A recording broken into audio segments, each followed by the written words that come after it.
ಎಲ್ಲರಿಗೂ ನಮಸ್ಕಾರ. Amitha's kitchen and life ಸ್ಟೈಲ್ಗೆ ಸ್ವಾಗತ. ಸ್ನೇಹಿತರೆ, ನಾನು ನೆಲಕಡಲೆ ತಗೊಂಡಿದ್ದೇನೆ, ಹಸಿ ನೆಲಕಡಲೆ. ಹಾಗೆ ಇಲ್ಲಿ ಹಲಸಿನ ಬೀಜ ಕೂಡ ತಗೊಂಡಿದ್ದೇನೆ. ಹೊರಗಿನ ಕವರು, ಬಿಳಿಯಾದಂಥ ಕವರನ್ನೆಲ್ಲ ತೆಗೆದು ನೋಡಿ ಹೀಗೆ ಇಟ್ಕೊಂಡಿದ್ದೇನೆ. ಹೊರಗಿನ ಕವರೆಲ್ಲ ತೆಗೆದಿದ್ದೇನೆ, ಬ್ರೌನ್ ಕಲರ್ ಕವರ್ ಉಂಟು. ಹಾಗೆ ಇಲ್ಲಿ ಎಳ್ಳನ್ನು ಕೂಡ ತಗೊಂಡಿದ್ದೇನೆ. ಇವಾಗ ಇದನ್ನೆಲ್ಲ ಸೇರಿಸಿಕೊಂಡು ಒಂದು ಅದ್ಭುತವಾದ ಒಂದು ರೆಸಿಪಿಯನ್ನು ಮಾಡುವ. ಫಸ್ಟಿಗೆ ಈ ಹಲಸಿನ ಬೀಜವನ್ನು ನಾವು ಈಗ ತುಳಿಬೇಕು.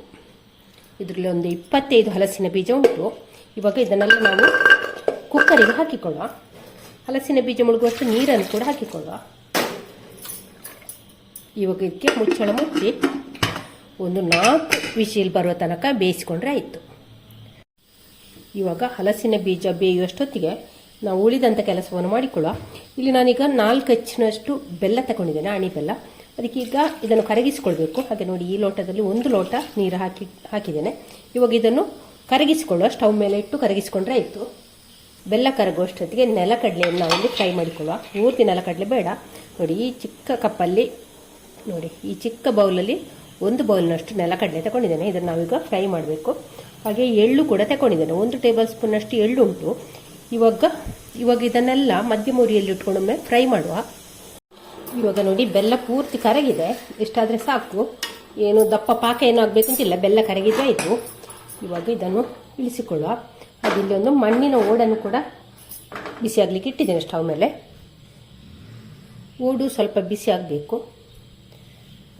ಓಡು ಬಿಸಿ ಆದ ತಕ್ಷಣ ನಾನಿಲ್ಲಿ ನೆಲಕಡಲೆಯನ್ನು ಹಾಕ್ತಾ ಇದ್ದೇನೆ. ನೆಲಕಡಲೆಯನ್ನು ಹಾಕಿ ಒಮ್ಮೆ ಇದನ್ನು ಮಧ್ಯಮ ಉರಿಯಲ್ಲಿ ಇಟ್ಟುಕೊಂಡು ಇದನ್ನು ಫ್ರೈ ಮಾಡಬೇಕು. ಜಾಸ್ತಿ ಉರಿ ಇಟ್ಟುಕೊಂಡೆಲ್ಲ ಫ್ರೈ ಮಾಡೋದು ಬೇಡ. ಹೊರಗಿನ ಸಿಪ್ಪೆ ಮಾತ್ರ ಇಲ್ಲಿ ಕಪ್ಪಾಗ್ತದೆ, ಒಳಗೆ ಬೆಂದಿರುವುದಿಲ್ಲ. ಹಾಗಾಗಿ ಎಲ್ಲ ಕೂಡ ನಮಗೆ ಹದವಾಗಿ ಎಲ್ಲವೂ ಕೂಡ ಇದು ನಮಗೆ ಒಳಗೆ ಕೂಡ ಚೆನ್ನಾಗಿ ಫ್ರೈ ಆಗಬೇಕು, ರೋಸ್ಟ್ ಆಗಬೇಕು. ಆ ರೀತಿ ಹದವಾದ ಉರಿಯಲ್ಲಿ ಇಟ್ಟುಕೊಂಡು ಫ್ರೈ ಮಾಡಿದರೆ ಆಯಿತು. ಇಲ್ಲಿ ನೆಲಕಡಲೆ ಕೂಡ ಚೆನ್ನಾಗಿ ಫ್ರೈ ಆಯಿತು. ಇವಾಗ ಇದನ್ನೊಂದು ಪ್ಲೇಟಿಗೆ ತೆಗೆಯುವ. ಹಾಗೆ ಪೂರ್ತಿ ಇದನ್ನು ತಣ್ಣಗಲಿಕ್ಕೆ ಬಿಡುವ. ಸ್ಟವ್ ಆಫ್ ಮಾಡಿದ್ದೇನೆ. ಅದೇ ಬಿಸಿಯಲ್ಲಿ ಎಳ್ಳನ್ನು ಕೂಡ ಹಾಕುವ. ಎಳ್ಳು ಒಂದು ಸ್ವಲ್ಪ ಚಟಪಟ ಅಂತ ಹೇಳಬೇಕು. ಇದು ಸಹ ಸಾಕು. ಇದನ್ನು ಕೂಡ ತೆಗೆಯುವ. ಇವಾಗ ಇಲ್ಲಿ ಹುರಿದಂಥ ನೆಲಕಡಲೆಯ ಸಿಪ್ಪೆಯನ್ನೆಲ್ಲ ತೆಗೆದಿಟ್ಟುಕೊಂಡಿದ್ದೇನೆ. ಇವಾಗ ಇದನ್ನು ಮಿಕ್ಸರ್ ಜಾರಿಗೆ ಹಾಕಿಕೊಳ್ಳುವ. ಇದಕ್ಕೆ ಮುಚ್ಚಳ ಹಾಕಿ ತರಿ ಮಾಡಿಕೊಂಡು ಬರುವ. ಈಗ ನೋಡಿ, ಪೌಡ್ರ್ ಮಾಡಿಕೊಂಡಾಯಿತು. ಇದನ್ನು ಇವಾಗ ಒಂದು ಕಪ್ಪಿಗೆ ಹಾಕಿಕೊಳ್ಳುವ. ಇವಾಗ ಹಲಸಿನ ಬೀಜವನ್ನು ಬೇಯಿಸ್ಕೊಂಡ ನಂತರ ಹೀಗೆ ನೋಡಿ ಚಿಕ್ಕದಾಗಿ ಕಟ್ ಮಾಡಿ ಇಟ್ಕೊಂಡಿದ್ದೇನೆ. ಹೀಗೆ ಒಂದು ಹಲಸಿನ ಬೀಜವನ್ನು 3 ಭಾಗ ಮಾಡಿದ್ದೇನೆ. ಹಾಗೆ ಇದು ಬ್ರೌನ್ ಕಲರ್ ಸಿಪ್ಪೆ ಇರಲಿ, ಏನಾಗೋದಿಲ್ಲ. ಇವಾಗ ಇದನ್ನೀಗ ನೆಲಕಡಲೆ ಪೌಡ್ರ್ ಮಾಡಿಕೊಂಡಂಥ ಮಿಕ್ಸರ್ ಜಾರಿಗೆ ಹಾಕಿಕೊಳ್ಳುವ. ಇವಾಗ ಇಲ್ಲಿ ಕರಗಿಸಿಕೊಂಡಂಥ ಬೆಲ್ಲದ ನೀರನ್ನು ಇದಕ್ಕೆ ಸೇರಿಸುವ. ಬೀಜ ಮುಳುಗುವಷ್ಟು ಬೆಲ್ಲದ ನೀರನ್ನು ಹಾಕಿದ್ದೇನೆ. ಇವಾಗ ಮುಚ್ಚಳ ಹಾಕಿ ಇದನ್ನೀಗ ನಯವಾಗಿ ಗ್ರೈಂಡ್ ಮಾಡಿಕೊಂಡು ಬರುವ. ಹಲಸಿನ ಬೀಜವನ್ನು ನೋಡಿ ನುಣ್ಣಗೆ ಗ್ರೈಂಡ್ ಮಾಡಿಕೊಂಡಾಯಿತು. ಈ ರೀತಿ ಉಂಟು ನೋಡಿ, ಹೀಗೆ ಉಂಟು. ಇನ್ನು ಇದನ್ನು ನಾವು ಇವಾಗ ಇಲ್ಲಿ ಸ್ಟವ್ ಮೇಲೆ ಒಂದು ಕಡಾಯಿಯನ್ನು ಇಟ್ಟಿದ್ದೇನೆ. ಅದಕ್ಕೆ ಇವಾಗ 1 ಟೇಬಲ್ ಸ್ಪೂನ್ನಷ್ಟು ತುಪ್ಪವನ್ನು ಹಾಕುವ. ಇವಾಗ ಇದಕ್ಕೆ ನಾವು ಗ್ರೈಂಡ್ ಮಾಡಿಟ್ಟುಕೊಂಡಂಥ ಹಲಸಿನ ಬೀಜದ ಪೇಸ್ಟನ್ನು ಹಾಕುವ. ಮಧ್ಯಮ ಉರಿಯಲ್ಲಿ ಇಟ್ಟುಕೊಂಡು ಇದನ್ನೊಮ್ಮೆ ಚೆನ್ನಾಗಿ ಒಮ್ಮೆ ಫ್ರೈ ಮಾಡುವ ತುಪ್ಪದಲ್ಲಿ. ಸ್ನೇಹಿತರೆ, ಇವಾಗ ಹಲಸಿನ ಹಣ್ಣಿನ ಸೀಸನ್ ಕೂಡ. ಹಾಗೆ ಎಲ್ಲರ ಮನೆಯಲ್ಲೂ ಕೂಡ ಹಲಸಿನ ಬೀಜ ಇರ್ತದೆ. ಯಾವಾಗಲೂ ಸಾಂಬಾರು, ಪಲ್ಯ ಈ ರೀತಿಯ ಮಾಡಿ ನಾವು ಉಪಯೋಗಿಸ್ತೇವಲ್ವಾ. ಇಲ್ಲದಿದ್ದರೆ ಹೆಚ್ಚಿನವರು ತಿಂದು ಬಡಿಯುವಾಗ ಅದನ್ನು ಬಿಸಾಕ್ತಾರೆ. ಹಾಗೆ ಬಿಸಾಕುವ ಬದಲು ಈ ರೀತಿ ಒಂದ್ಸಲಿ ಮಾಡಿ ನೋಡಿ ಆಯಿತಾ. ತುಂಬಾ ಹೆಲ್ದಿಯಾದ ರೆಸಿಪಿ ಕೂಡ. ಹಲಸಿನ ಬೀಜದಲ್ಲಿ ಹೆಚ್ಚಾಗಿ ಪ್ರೋಟೀನ್ ಅಂಶ ಜಾಸ್ತಿ ಉಂಟು, ಹಾಗೆ ಕ್ಯಾಲ್ಸಿಯಂ ಎಲ್ಲ ಇರುವಂಥ ಒಂದು ರೆಸಿಪಿ ಇದು. ಹಾಗಾಗಿ ಹಲಸಿನ ಬೀಜವನ್ನು ಬಿಸಾಡಲಿಕ್ಕೆ ಮೊದಲು ಇದನ್ನೊಂದ್ಸಲಿ ಟ್ರೈ ಮಾಡಿ ಆಯಿತಾ. ತುಂಬಾ ಒಳ್ಳೆಯದಾಗ್ತದೆ. ಹಾಗೆ 1 ವಾರ ತನಕ ಇದನ್ನು ಇಟ್ಕೊಂಡು ಕೂಡ ತಿನ್ಬೋದು, ಏನಾಗೋದಿಲ್ಲ. ಇವಾಗ ಇದನ್ನು ತುಪ್ಪದಲ್ಲಿ ಫ್ರೈ ಮಾಡೋದು ಒಂದು 5 ನಿಮಿಷ ಆಯಿತು. ಇವಾಗ ನಾವು ಈ ಉಳಿದಿರುವಂಥ ಬೆಲ್ಲದ ನೀರನ್ನು ಇದಕ್ಕೆ ಸೇರಿಸಿಕೊಳ್ಳ. ಮಧ್ಯಮ ಉರಿಯಲ್ಲಿ ಇಟ್ಟುಕೊಂಡು ಒಮ್ಮೆ ಚೆನ್ನಾಗಿ ಇದನ್ನು ಮಿಕ್ಸ್ ಮಾಡಿ.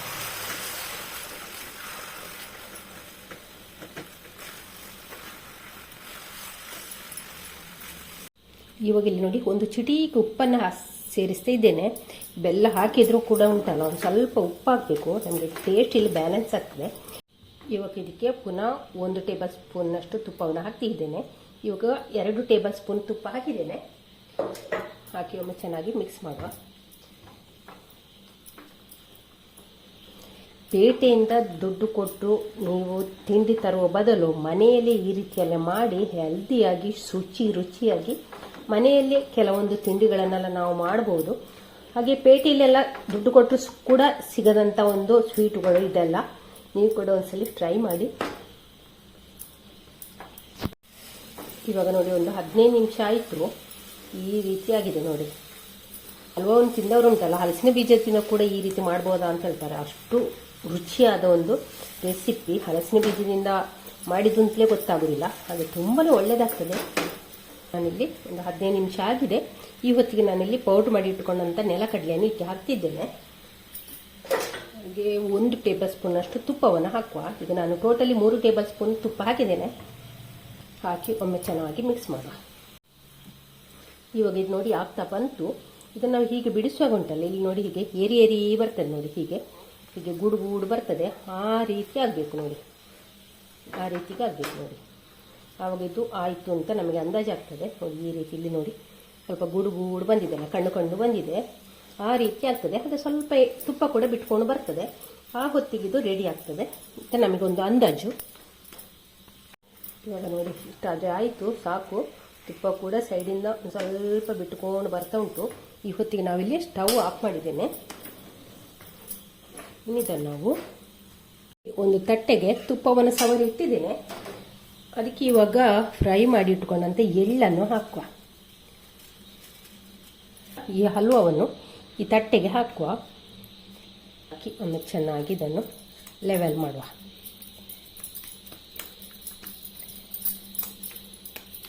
ನೀಟಾಗಿ ಒಂದು ಸ್ವಲ್ಪ ಹೀಗೆ ಒತ್ತಿ, ಸ್ವಲ್ಪ ಹೀಗೆ ಒತ್ತಿಕೊಳ್ಬೇಕು, ಮೇಲಿಂದ ಒತ್ತಿ ಹೀಗೆ ನೀಟಾಗಿ ಇದನ್ನು ಇದಕ್ಕೆ ಒಂದು ಶೇಪ್ ತರುವ.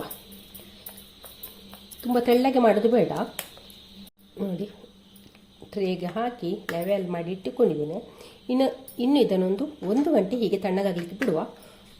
ನನಗೆ ಏಲಕ್ಕಿ ಪೌಡ್ರ್ ಹಾಕಲಿಕ್ಕೆ ಬಿಟ್ಟೋಯ್ತು, ಮೇಲಿಂದ ಹಾಕ್ತಾ ಇದ್ದೇನೆ. ನೀವು ಇದನ್ನು ಟ್ರೇಗೆ ಹಾಕಲಿಕ್ಕೆ ಮೊದಲು ಏಲಕ್ಕಿ ಪೌಡ್ರನ್ನು ಹಾಕಿದರೆ ಆಯಿತು. ಇವಾಗ ನೋಡಿ ಹಲಸಿನ ಬೀಜದ ಹಲ್ವ 1 ಗಂಟೆ ನಂತರ ತಣ್ಣಗಾಗಿದೆ. ಇವಾಗ ಇದನ್ನು ನಾವು ಉಲ್ಟ ಮಾಡಿಕೊಳ್ಳುವ.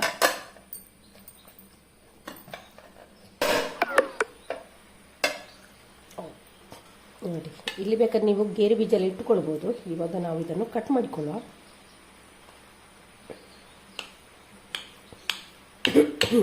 ಒಳ್ಳೆ ಘಮ ಅಂತ ಬರ್ತಾ ಉಂಟು. ಪರಿಮಳ ಅಂತೂ ಸಿಕ್ಕಾಬಟ್ಟೆ ಉಂಟು. ಸ್ನೇಹಿತರೆ, ಈ ರೆಸಿಪಿ ನಿಮಗೆ ಇಷ್ಟ ಆದರೆ ಪ್ಲೀಸ್ ಒಂದ್ಸಲ ಟ್ರೈ ಮಾಡಿ ಆಯಿತಾ. ಹಾಗೆ ನಿಮ್ಮ ಫ್ಯಾಮಿಲಿ ಫ್ರೆಂಡ್ಸ್ಗಳಿಗೆಲ್ಲ ಶೇರ್ ಮಾಡಿ. ಚಾನಲ್ಗೆ ಯಾರಾದರೂ ಹೊಸಬ್ರಿದ್ದರೆ ಪ್ಲೀಸ್ ಸಬ್ಸ್ಕ್ರೈಬ್ ಮಾಡಿಕೊಂಡು ಚಾನಲನ್ನು ನೋಡಿ. ನಾಳಿನ ಹೊಸ ಬ್ಲಾಗ್ ಅಥವಾ ರೆಸಿಪಿಯೊಂದಿಗೆ ಸಿಗೋಣ. ಅಲ್ಲಿಯವರೆಗೆ take care, bye. Thank you ಸ್ನೇಹಿತರೆ. ನೋಡಿ ಸ್ನೇಹಿತರೆ, ನಮ್ಮ ಹಲಸಿನ ಬೀಜದ ಹಲ್ವ ತುಂಬಾ ಸೊಗಸಾಗಿ ತುಂಬಾ ರುಚಿಯಾಗಿ ಬಂದಿದೆ. ನೀವು ಕೂಡ ಒಂದ್ಸಲ ಟ್ರೈ ಮಾಡಲೇಬೇಕಾದಂಥ ರೆಸಿಪಿ. ಹಾಗಾದರೆ ನಾಳೆನ ಹೊಸ ಬ್ಲಾಗ್ ಅಥವಾ ರೆಸಿಪಿಯನ್ನು ಸಿಗೋಣ. ಅಲ್ಲಿಯವರೆಗೆ take care, bye. Thank you ಸ್ನೇಹಿತರೆ.